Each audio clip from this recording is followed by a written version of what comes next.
This building was originally a bottling facility to bottle Dr. Pepper and other soft drinks.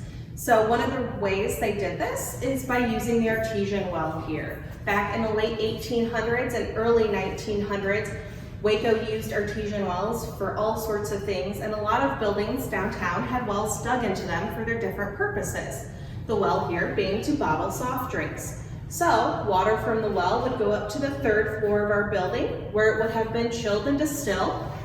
Some of it would go down to the 2nd floor for the syrup making process, and the rest of it would come down here to this floor to be carbonated and used in the bottling process.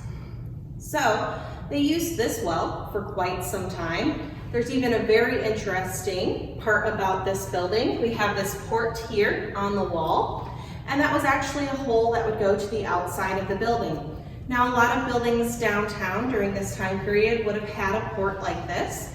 If there was a fire at an adjacent building, the fire department could simply pull up, run their hose through this port and into the well, and use that water to extinguish the fire at the neighboring building.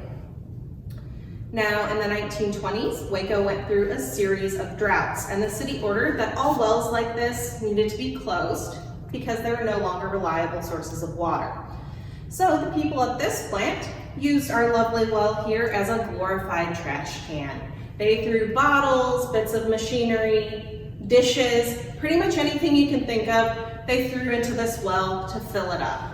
Once it was full, it was covered over with cement, and they went about bottling here until about the 1960s. When they went to turn this building into the Dr. Pepper Museum in the 1980s, they realized that the well was here under a layer of cement, and they opened it up, and lo and behold, we had lots of trash here in our well, which is now our archaeology collection. They brought in archaeology students and museum studies students over from Baylor, who then excavated the well. They pulled out all of that lovely trash up to 27.5 feet deep, and that's what you see in the well here today. Now, we don't know how deep the actual well is. There's still quite a bit of trash down there, and as you can see, there's a bit of water down there as well. It's still an active well.